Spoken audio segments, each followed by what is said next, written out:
Hi, it's Trisha here from Everything Energetic, Animal Communication and more. Thanks for joining me tonight. If you are watching the replay or if you found me by accident, I will be doing weekly Facebook Lives this year. So make sure you click on the Get Notifications button when you see a scheduled live notice coming from Facebook. Or you can go to my Facebook page and change your notifications to see first, and then you'll get notified as soon as I go live.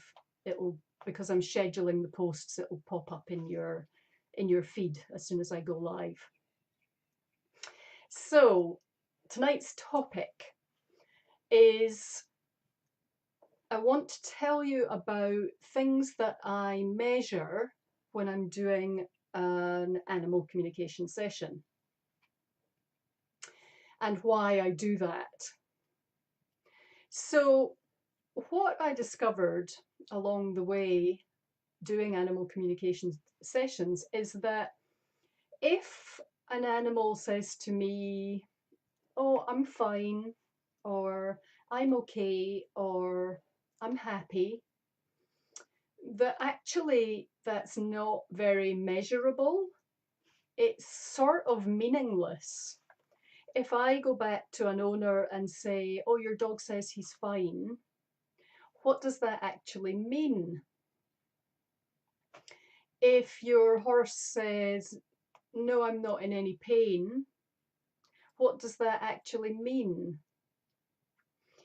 It could just mean that they're hiding something, or being really stoic, or, not wanting to upset you. So it got me thinking that it's better for all concerned if I find a way of measuring some of those things when I'm doing a session. So for instance, with happiness, I'll listen to what the animal is saying to me, or I might ask them, are you happy? And take note of what the answer is. So yeah, he said he was happy, or he said he was okay. But then I'll measure the happiness. And for me, I measure it, just because it's easy, on a scale from 0 to 5. So 0, it would be not happy at all, and 5 out of 5 would be really happy, thanks. 0 to 5. So I will see what feedback I get from the animal first in terms of what they say their happiness level is. Yeah, I'm fine, I'm okay. And then I'll measure it from 0 to 5. Well, it's really interesting to me because sometimes when I measure it like that, they've said they're happy, but the rating, the measurement comes back at 2 out of 5 or 0, or maybe it's 5 out of 5 or 4 out of 5. I find that interesting, and it gives me a much clearer picture of what's going on with that animal. It also allows me to check again at the end of a session and make sure that I've shifted something, released something, healed something, made a difference in the session. And when I feed the information back to the owner, it gives them a more complete, clearer picture of what's going on with their animal, and again, what happened in the session and what changes did I make. So you could say, not that I really know how other animal communicators work, but we all work differently.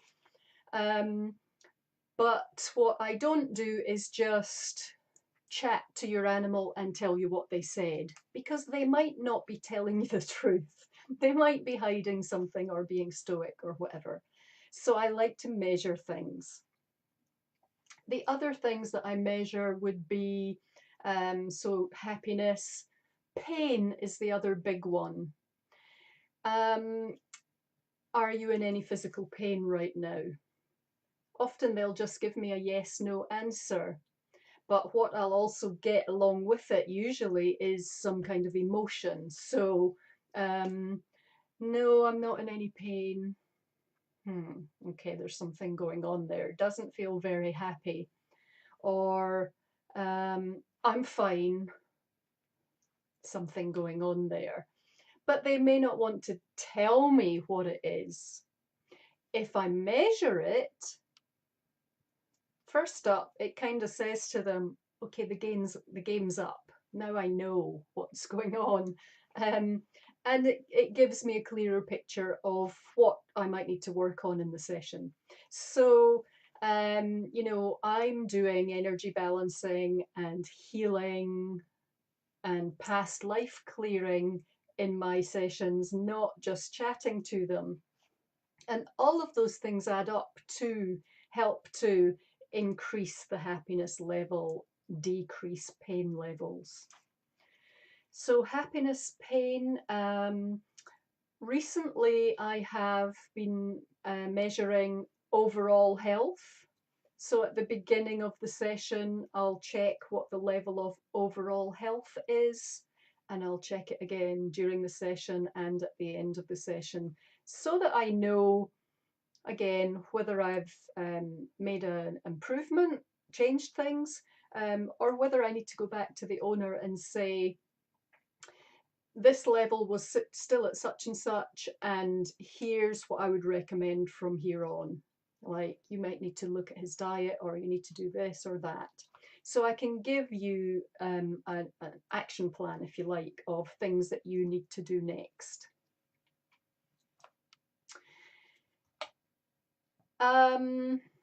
So happiness, pain, overall health. Sometimes, depending what the owner has told me, maybe I'll measure something like grief. How much is this animal grieving right now? And can I help them with that or not? Or, if I end up doing a session with that animal in another month's time, I could check that again and see if there's progress. So that's why I measure things, kind of how I measure things. And I find that it gives a much more complete picture of what's going on with the animal, and that helps the animal, it helps the owner, and I really like it. Those of you who know me, there's a mozzie buzzing around in here. Those of you who know me know that I love my statistics and spreadsheets and things, and so I like to keep track of some of these things because it's interesting to me to see any patterns that emerge from that. So I hope that was helpful to you. If you have any questions, put them in the chat box. If you're watching the replay and you have any questions about this, just write replay and put your question in, and I'm happy to answer anything that would clarify further. So I hope that's useful to you, and I will see you next week, probably the same time, and share some more animal communication tips with you then. And in the meanwhile, keep connecting with your animals. Thanks for joining me.